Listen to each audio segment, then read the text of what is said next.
Hi, kids. Oh, my God. One more day closer. We're now on day 5. All right. If you looked at the calendar only had binomial expansion, but I didn't think that was enough for one day review, so I added statistics as well. I know you were so excited, like, wow, more math. I can't believe it. This guy read my mind. He's amazing. He can read my mind. That's because I am Mr. Key, and I'm here to give you the answers. This document can be found at let me just show you. It's a little bit faster.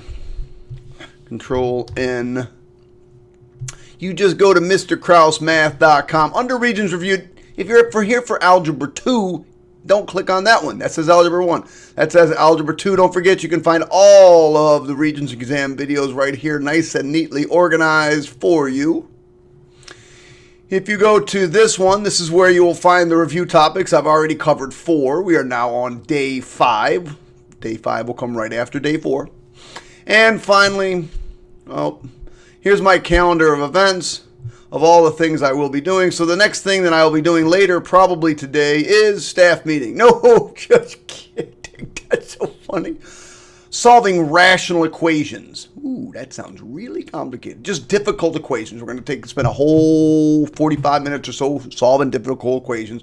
But if you're looking for these things, if you're looking for the review, here are the review topics. When you're here, you'll probably already see day 5. Anyway, MrKrausMath.com. It's pretty easy to remember. There it is. MrKrausMath.com. All right, boys and girls, let's rock and roll. Rollin' rocka. All right, nobody likes binomial expansion only because it takes time. It's not hard, it just takes time. I do so using combinatorics. I do not like Pascal's triangle. I think Pascal's triangle is kind of a pain in the neck. What I see is I see this exponent 5. And what we're going to do is we're going to do 6 combinations. 5C0, 5C1, 5C2, 5C3, 5C4, this is why it takes so long, and 5C5. Hope the next one's only a 4. Good.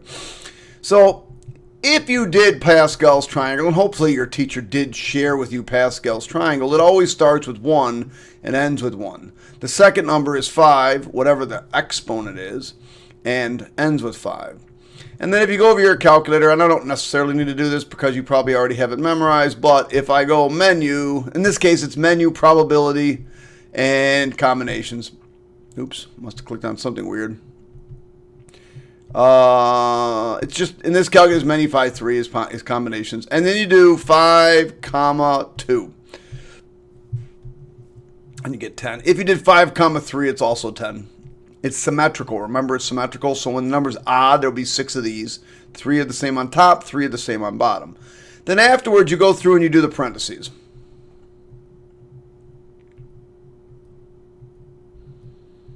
This is what takes so long. So if you want to scrub through a couple seconds of me doing this. But you could just sit here and talk to me. I should learn to tell jokes while I'm doing this. All right, in the first set of parentheses goes whatever's first here. Okay, so it's 3x, 3x, 3x, 3x, 3x, 3x. In the second one, I got kind of a mess up here. In the second one goes whatever's second, and it includes the sign. All right, so we're going to put -2 here, -2. Now that becomes really important whenever that's a negative because I know that every other one of my terms is going to be negative. All right, we start with this exponent and we count down. 5, and you pretend like you're going to do a rocket. 4, 3, 2, 1, 0, blast off. Now I cross that one off because anything raised to the 0 power is just 1. This one you start here at 0 and you count up 0, 1, 2, 3, 4, 5. And again, I don't need this one either.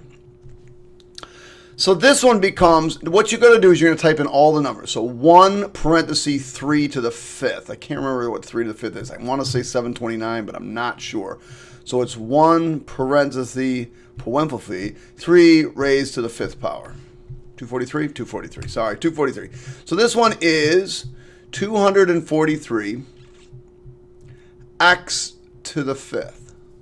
X to the 5th. But the 3 gets raised there too, so a lot of my kids are forgetting that. I don't know why. Now I'm just going to type in all the numbers. I'm going to type in the 5. I'm going to type in the 3 to the 4th, and I'm going to type the negative 2 to the 1st. If I don't use parentheses, there's a really good chance this will be wrong. So 5 parentheses, 3 parentheses raised to the 4th, out of those parentheses, negative 2 parentheses raised to the 1st. Now, I didn't have to raise that to the 1st, but you'll see why afterwards, after I did this. I probably should have put a times here. Sometimes that causes problems. So let me just put that times in there. Oops. This calculator, sometimes it doesn't like when you do it the wrong way. So times, enter, negative 810. Oops. Negative 810. Now it's x to the 4th.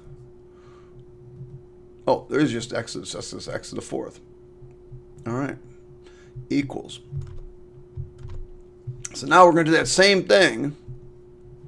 But now this is a 2. Damn it. I didn't know you could do that. This is a 2. This is a 3. That one's got to go down. And this is a 10. You'll notice this one's going to be positive. 1080. 1080 x cubed. Now the next one will be negative. Because the negative thing is being raised to an odd number. That makes it negative. 3. Delete 2. And it's still 10. So negative 720. X squared. Now we're going to do 5, 3, negative 2 to the 4th. So I'm going to go back to this one. 5. This goes to 4. This one goes to 1. Enter. 240. X. And finally, you just end up with negative 2 to the 5th. Now, if you put that in your calculator, it'll just tell you it's negative 32. Now, you're not quite done. You got to take this thing and write it as a polynomial. Still have to write it as a polynomial. So, as a polynomial, it's 243x to the 5th minus 810x to the 4th plus 1080x cubed minus 720 x squared plus 240x minus 32. Oh my God, that was so much fun. All right, I'll be back. You caught me, doggone it. Got back too fast. Here we go. Still not hearing about my sponsor, so I guess I really don't have a sponsor, but I keep talking about having a sponsor, but I really don't. It just sponsors my good mood. All right, here we go, kids. 4th degree polynomial. So we're going to start with a 4. We're going to go 4, choose 0. 4, choose 1. 4, choose 2. 4. The next one is going to be really hard. 4, choose 3. And 4, choose 4. Like, really hard. All right, so I'm not going to go over to the calculator. This one's 1, this one's 1, this is 4, this is 4. And if I did 4C2 in my calculator, it would pop up a 6. I don't think I need to show you how to use your calculator. If you don't know how to use combinations on your calculator, ask your teacher. If you have me, ask a friend, because I might embarrass you for not having listened to me when I told you how to do it like 12 times. We're going to go 4, 3, 2, 1, 0. Blast off! 5, 5, 4, 3, 2. What in the heck did I start at 5 for? Embarrassing. What I should have done is start up here at 0, because then I probably wouldn't have made a mistake. Like I did. 0, 1, 2, 3, 4. All right, I need to put the numbers in here. 2x and 2x. And 2x, and 2x, and 2x, and negative 4, and negative 4. Let's try to make these negative 4s look right. Negative 4, negative 4, negative 4. Okay. Now, again, the zeros I really don't need. Now, if you wanted to put them in, that's fine, but you really don't need them. As with the last one, every other one is going to be a positive, and everyone's going to be negative because we have a negative number in here. 1 times 2 to the 4th. Now, 2 to the 4th is just 16, so I'm not going to waste my time putting that in. I know that's 16x to the 4th. But this one's got a lot of stuff in here. So what I'm going to do is type in all the numbers. So I should have gone to this and got rid of this. All right, so I don't even know where the hell I am anymore. There. So 4, 2 cubed, 4 parentheses, 2 parentheses cubed. Out of that, parentheses, negative 4 parentheses raised to the first, I think, right? Yep. Enter. Negative 128. Negative 128x cubed. The next one's going to be a little bit more exciting. By exciting, I mean really kind of hard, actually. Actually, really, really hard. So this will go to a 2. This will go to a 2. And this goes to a 6. Enter. 384. Notice every other one is going to be odd and even, x squared. All right. 4 times 2 is 8. It's really 8 times negative 64, but I don't know what that is, so I'm just going to do it. Enter. I'm going to change this to a 3. I'm going to change this to a 1. And that's just 4. Negative 512. X. And then 4 to the 4th, 64 times 4. So I think it's 256.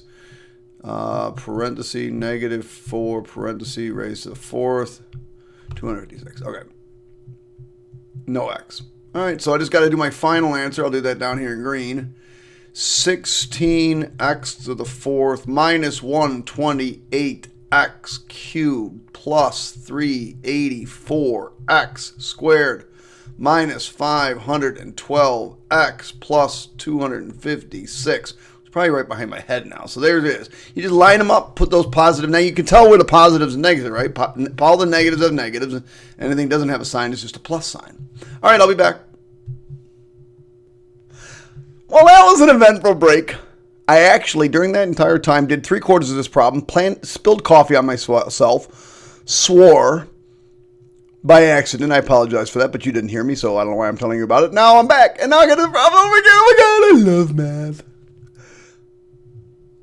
But the cool thing about it is we do have fractions, and fractions are one of the F words you're allowed to use in mathematics. Oh, because they are so much fun. Another F word you're allowed to use in my classroom. If you ever get mad in my classroom, just yell out the F word, fun.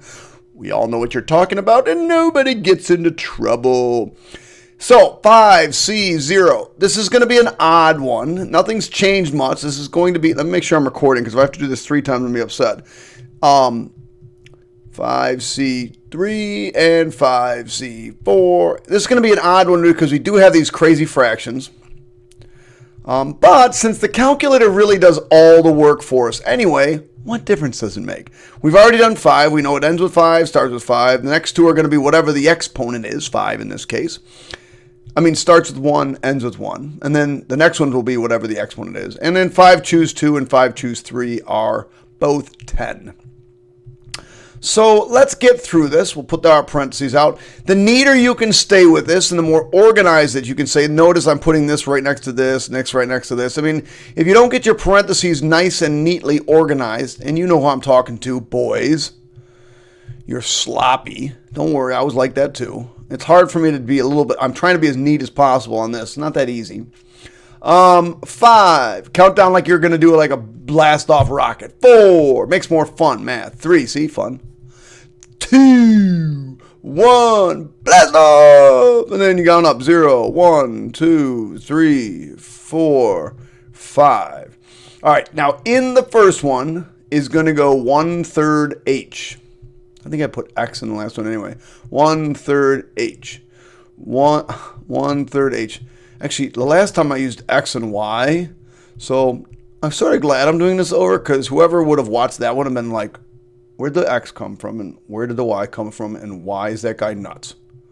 Okay, I'm nuts because, not gonna lie, there's not a lot sponsoring me and I drink in their product, but that's okay. I love it. Oh, this one does have y. So -2 y, -2 y, -2 Why are we doing this problem? -2/5. Why are you subjecting us to this ridicule? I didn't ridicule you. I'm being nice to you. Okay, so we got everything ratting in. Now, I don't need these zeros because anything raised to the 0 power is 1, so I don't necessarily need them, but I am going to use them this time just to show you that it really doesn't matter if you put them in or not. All right, let's go back to our calculator.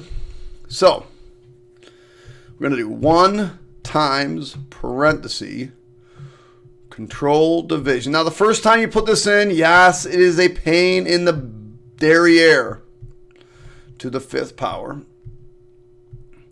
Parenthesis control division. Whoa, crazy train. What happened? Okay. Parenthesis. I think I hit the wrong parenthesis. Then control division. Maybe I didn't hit the right parenthesis. I don't even know what I'm saying anymore.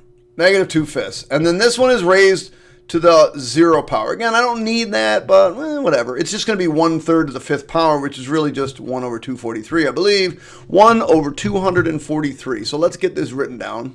I'll do it in green. This is equal to 1 over 243x to the 5th. No y's in this one, because notice we canceled out the y's. Gone.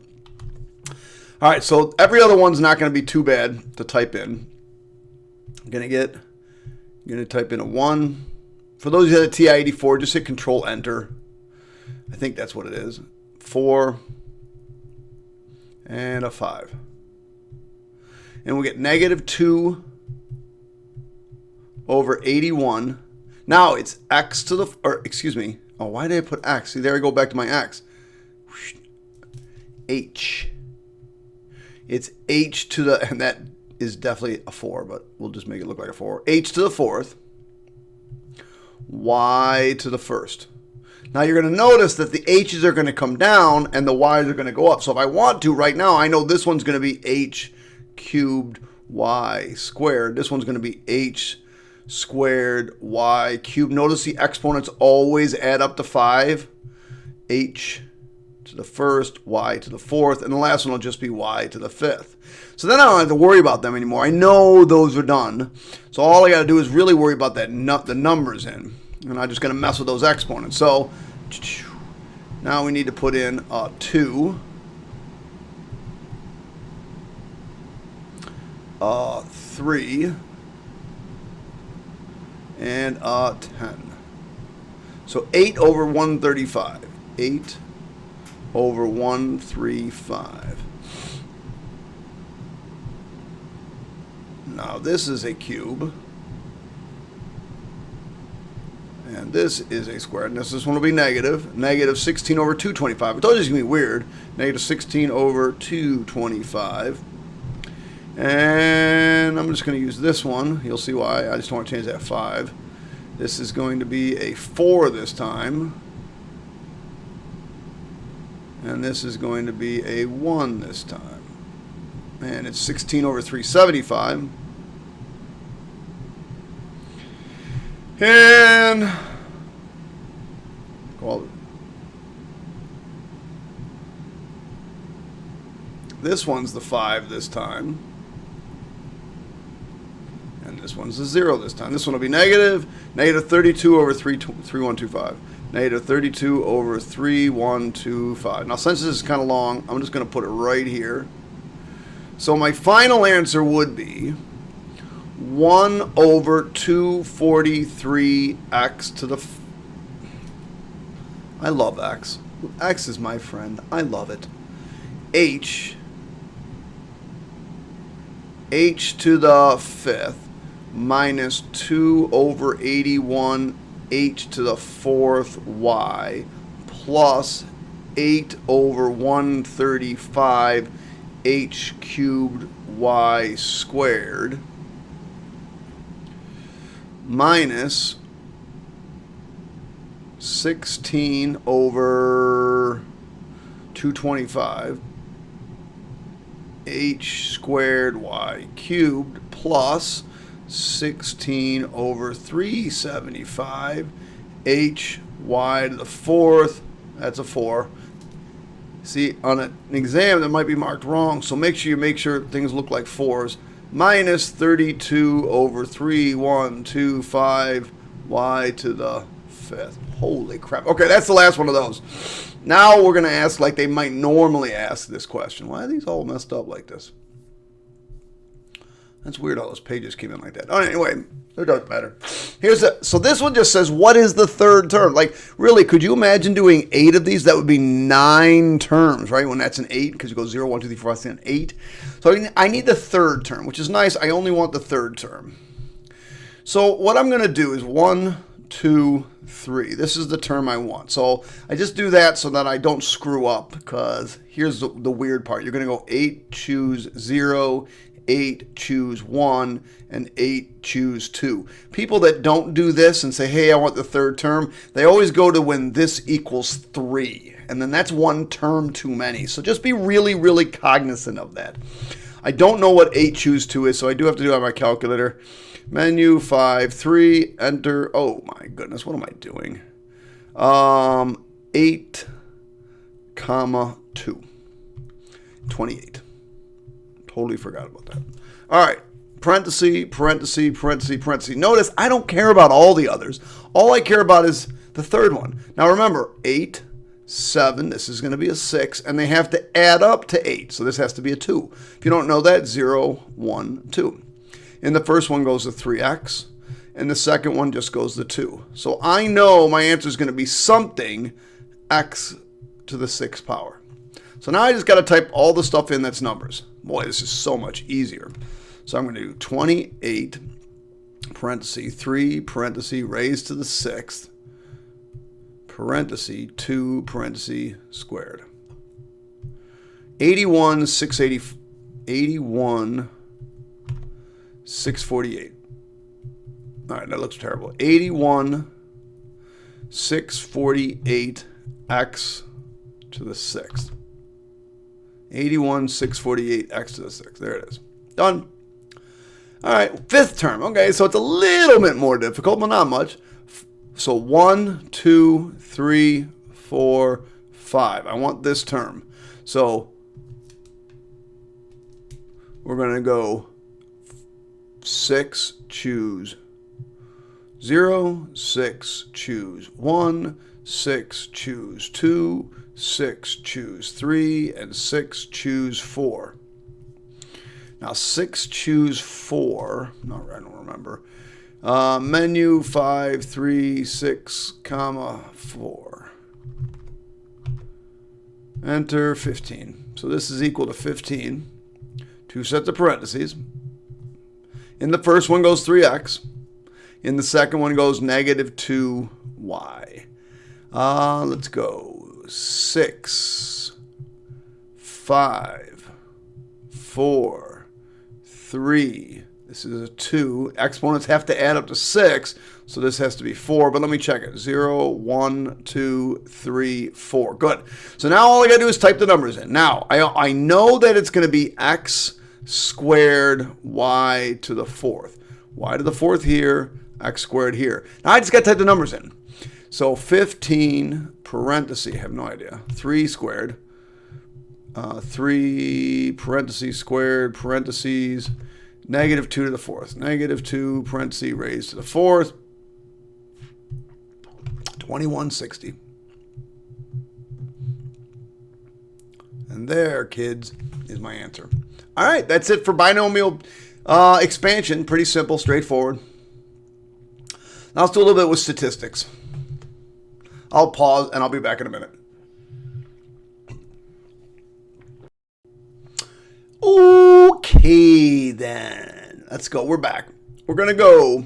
And this stuff should be an old hat for you. You've probably already learned it. 1 standard deviation of the mean. So remember, the mean is going to be located right here. Now, x bar. We call it x bar, but it's also the mean. Now, be careful.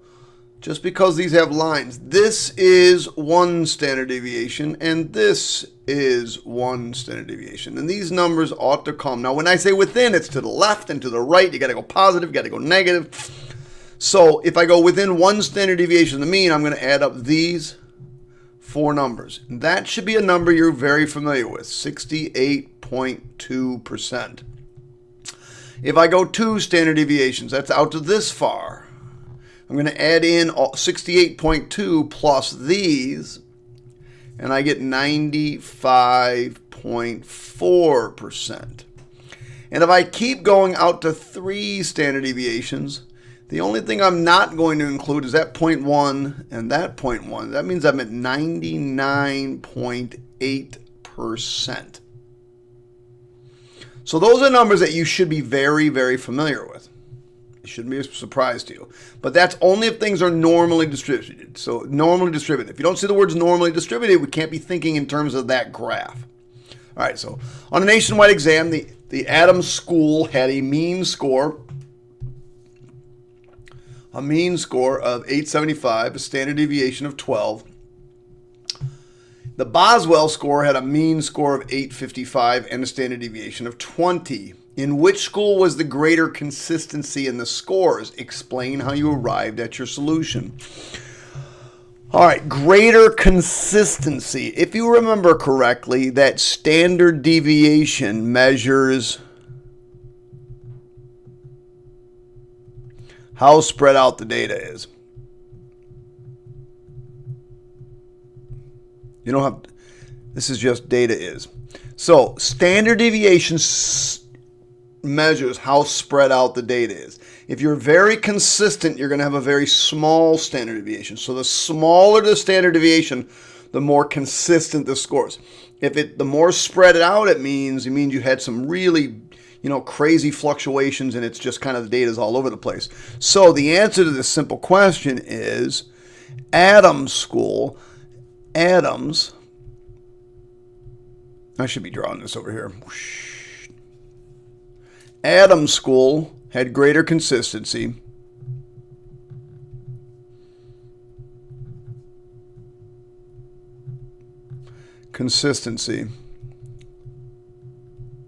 Since the standard deviation was smaller. Really, that's all there is to it. Sorry about my handwriting, trying to go fast. All right. The amount of time that a teenager plays a video games in any given week is normally distributed. Boy, there's the key word right there, normally distributed. That means we're going to be using this graph. And I probably just can already draw it because I'm probably going to need it. I'm not even going to read the rest of the problem just yet. I'll do it in a second. The mean goes in the middle, X bar. I go 1 standard deviation to the right and 1 standard deviation to the left. As soon as I see the normal distribution, the words, I know I'm probably going to be using that graph. So might as well draw it. All right, so the average for the week is 15. So we'll put 15 right there in the middle with a standard deviation of 3. Well, if I have a standard deviation of 3, that means I go up 3 and I go down 3. So here is 1 standard deviation. And just as far as remembering, that would be 68.2% are between these two numbers. Remember, that's that 1 standard deviation number we just talked about above. So the question says, what is the probability a teenager playing the game is between 15 and 18 hours a week? So if I go back to my graph, 15 is here. We put 12 here and 18 here. So the idea what you want to do is you want to try to shade in what you're looking for. What I'm looking for is this right here. So that starts at the mean and goes over 1 standard deviation. So if I go back up to my table here and clear all this stuff out. Now you got to be very careful. The lines don't represent 1 standard deviation. Remember, this is the cutoff right here for 1 standard deviation. We got to go all the way up to here. So I want to measure from the mean and I want to add in. This is the part I just shaded. That's 1 standard deviation. Yes, it's 2 numbers you have to add, but each number represents a half of a standard deviation. So if I add these up, I get 34.1%. So in this case, the answer is 34.1%. Now, is that what it's asking for? What is the probability? Well, 34.1% is a probability, so that's fine. The heights of a sample of female students at Hilton High School are normally distributed. There it is again, normally distributed. And because I saw normally distributed, I know that I can use that normal distribution curve. So I'm going to put it in right here.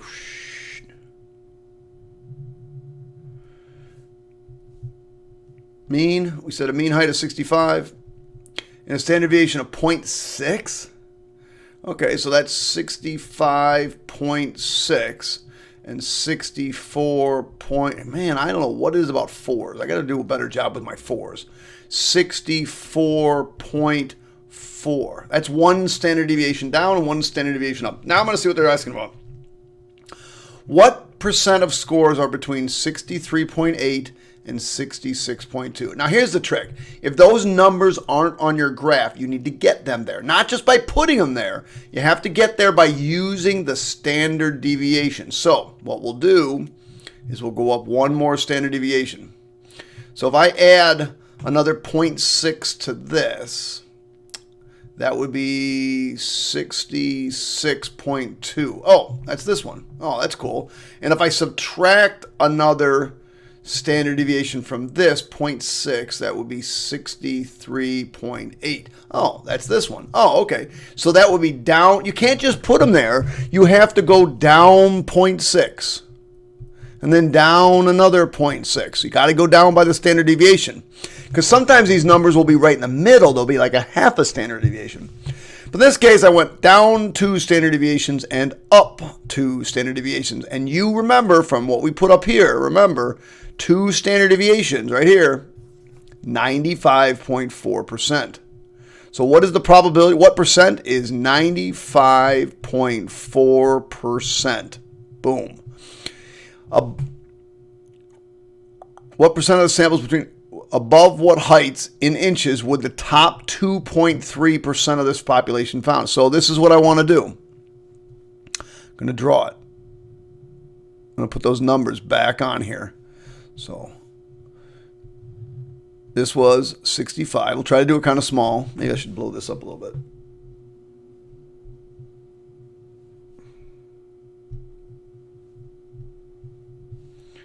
So I'm going to go 65, and then I'm going to go up one more standard deviation. One standard deviation, that's 65.6. Then I'm going to go up another standard deviation, that was 66.2, right? And then, I don't know if I need to go up one more, but we'll go up one more anyway. It's 66.8. Now, what I got to do is I got to figure out where 2.3% would be. I'm going to go back up this table.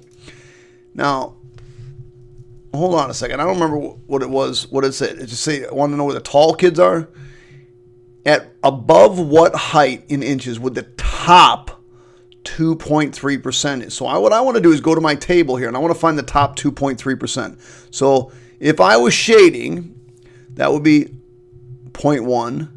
Now I'm up to 0.6, and now I'm up to 2.3. So everything above 2 standard deviations this way would be 2.3%. So when I come down here, what I really want is the second standard deviation. I want that second deviation. So right here, 1 standard deviation, 2 standard deviations. So anything above here, this would be 2.3%. So what is the height? 66.2. Done. I'll be back.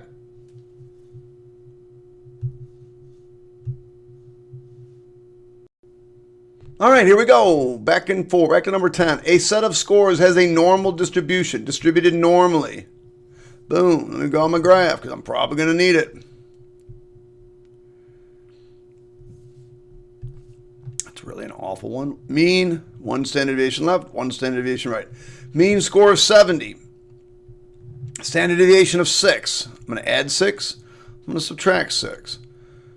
Between which 2 scores would 68%, remember that's plus and minus 1 standard deviation. So that's here and here. So between 64 and 76. Wow, couldn't have been more easy there, bro. All right. 20 high school students took an exam and received the following scores. All right.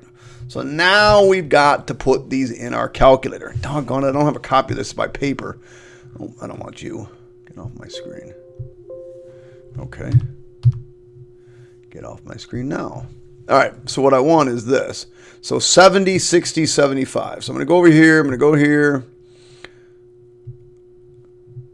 Call it, what are these things? Test scores. So I'm going to call them scores for S. 70, 60, 75. 70, 60, 75. 70, 60, 68, 85, 68, 85, 86, 78, 86, 78, 72, 82, 72, 82, 88, 88, 73, 74.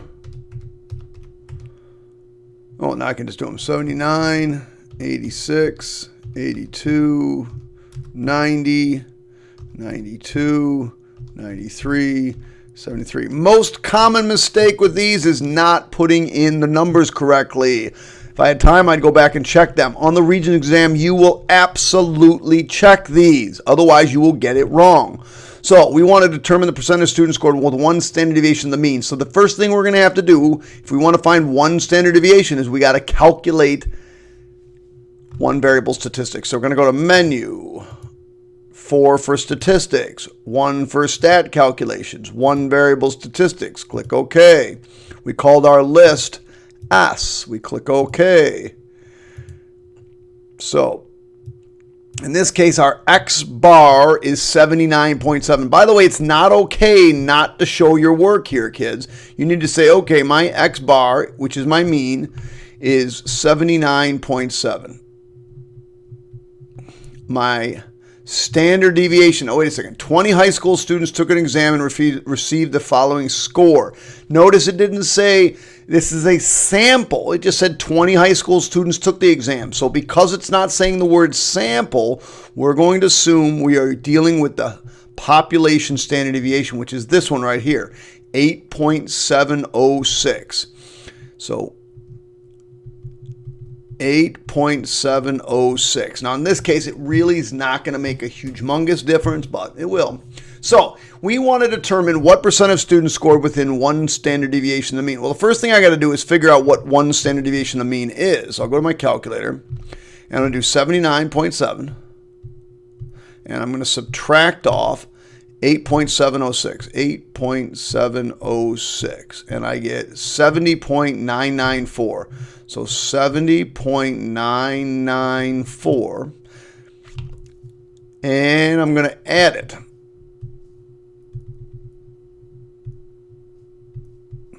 88.406. So from there to 88.406. Now, any score in between those two, I'm going to highlight. So I can only highlight above this. So I can only highlight 71.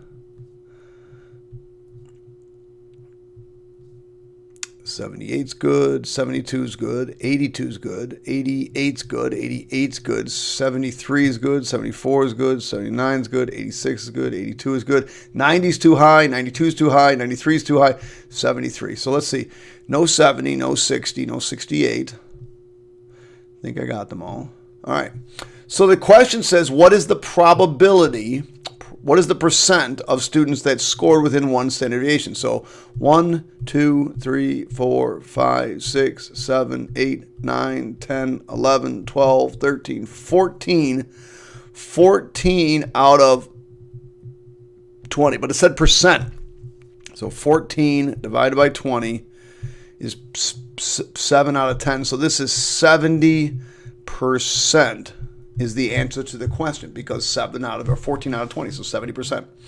Do the results of the examination approximate a normal distribution? Justify your answer. Okay, so normally we would have 68.2% within one standard deviation. We got 70% within one standard deviation. That's really close. So I would say yes, this data Now, let me just tell you, yes, this data is approximately normally distributed because there are 70% of the scores within one standard deviation from the mean.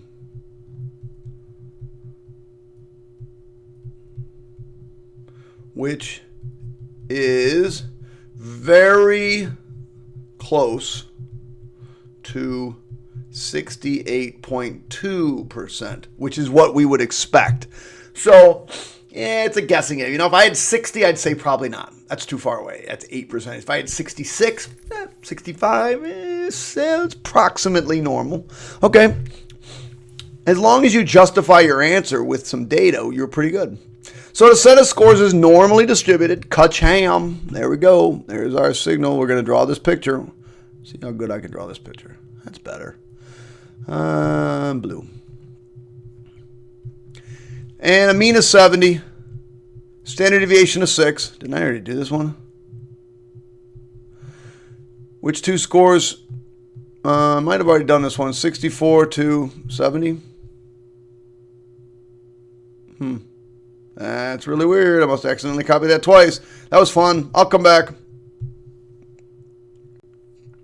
Okay, those of you who want to play golf someday, you may play for Mr. Heiss. If you're in Hilton. If you're not in Hilton, I don't know who your golf teacher is. That would be kind of dumb. So for some reason, I can't get this a little bit small. All right, so what we got is the scores for 17 students on the Mr. Heiss's golf team. Scores range from 70 to 92. Now, this is a different kind of graph. You got to be careful of this. This is a frequency table. That means that there's really 70, 70, 70, 70. There's 4 70s and 3 of these and 2 of these and 3 of these and 1 and 1 and 2 and 1. So we got to be careful here. We're going to use our table. There's still only one set of data. It's still only test scores, but it's in a frequency table, so we have to be careful. So we're going to go back, and I don't like this, so I'm going to get rid of it. No, back. Okay, so in this one I'll put G for golf, and then over here I'm going to put F for frequency. Of course, it doesn't like me.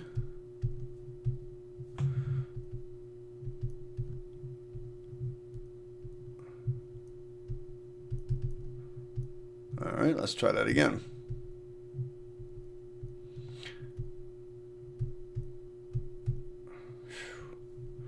All right, not enjoying this. All right, let's try this. Enter. Okay, I'll just use this keypad. This is G for golf. F for frequency. Where's F? Yeah. All right, let's get these scores put in. So 70, 73, 70, 73, 75, 80, 75, 80, 85, 86, 90, 92. Now you notice that's not 17 kids, right? That's not 17 scores, but because we have a frequency table. 4, 3, 2, 3. 4, 3, 2, 3. 1, 1, 2, 1. Oh, I pushed 1. 1, 1, 2, 1. All right. So now we're going to do the same thing with menu, statistics, stat calculations, one variable statistics, because we only have one variable. We only have one list. But we called our list G, and we called our frequency list here F. That's the only difference is we have now a frequency. And we click OK. By the way, if you don't come down here and see n equals 20. 4, 7, 9, 12, 13, 14, 15, 16, 17. And I have 20. Do you see how I have 20 here? Something's wrong. So I screwed something up. I put a 7 here. That should be a 4. All right, it'll fix. See how I did that? I told you the most common mistake is not checking or not putting your numbers in right. It should be 17 there, right? Whew, glad I checked that. Okay, so my X bar is 78.235. So my X bar is 78.235. And my standard deviation, this is all of my golfers, so I got to use the population standard deviation. The population standard deviation is 7.29. 7.29. So I'm going to go back to my calculator. I'm going to add those two things. So 78.2 plus 7.3. Enter. I get 85.5. 85.5. That's the high end. And then I'm going to take this and do subtract and do the low end. 70.9. Okay. So really I want to include the scores between 71 and 85. I can't go above. It's not a rounding thing. Those I have to go right between those things. So I want anything that's above 71 and up to 85. So I'm going to include all of these right here. So find the standard deviation of a set of scores to the nearest tenth. Oh, so find the standard deviation of a set of scores. Well, the standard deviation, the answer to that question is 7.3. I thought we were answering another question. So that's the answer to that question. How many of the individual scores fall within one population standard deviation of the mean? Boom. And that answer is 3, 4, 5, 8, 9. 9 fall within one standard deviation of the mean. Now, I should have asked one more question. I should have said, is this approximately normally distributed? Is it approximately normally distributed? So that would be, okay, we'll take 9 out of 17. Go over to our calculator. We'll go, okay, 9 divided by 17. And I get 0.52. So this is like 52.9%. If you got 52.9%, would you say that data is approximately normally distributed? Nah, it's not even close to 68%. So if that was the next question, which it should have been, you'd say no. I think we're on the last question. Hey, there we go. Let's just stop and we'll be back.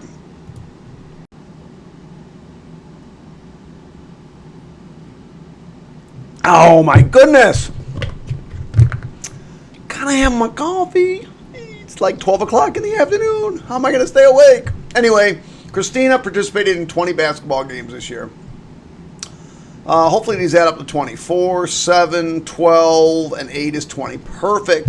The scorekeeper recorded the number of shots she attempted in each game. The below shows the number of shots she attempted in the game. Why would anybody? Well, whatever. She only attempted. She attempted 10 shots in 4 games. So remember, this is another frequency. So we're going to have another dual table with frequencies again. So we got to be careful. Because I'll have some kids who just add these up and divide. What are you doing, bro? You drive me crazy. So we got to get over to our calculator again. Get this thing off. Go over to our calculator. Ching. Menu. Nope. Escape. Home. Hitting all the wrong buttons. Boom. Boom. Get rid of you. Boom. Hit enter. Try not to do that again. So, shots attempted. We'll call this S. If I can find S. And then the other one is our frequency or number. You can call it N if you want. It doesn't really matter. I can call it frequency or N. And we're going to go 10, 13, 17. 10, 13, 17, 23, 33. And 4, 3, 5, 6, 2. All righty, here we go. So we're going to go into menu, statistics.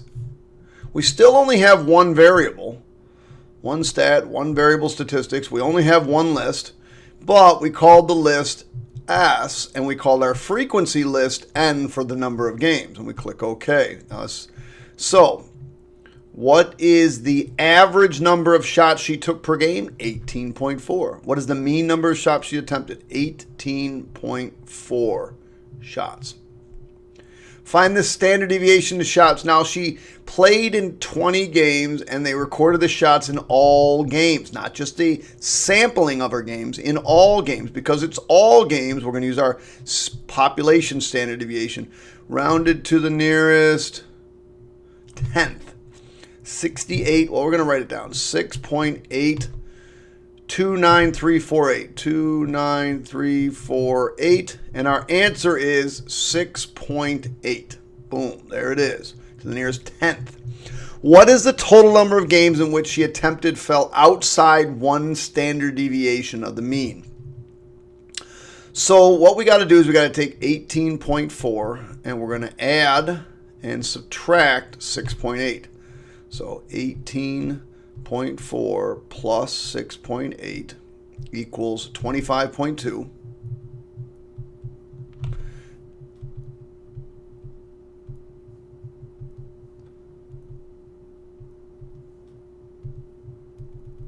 This would have been easier just to type it in. And 11.6.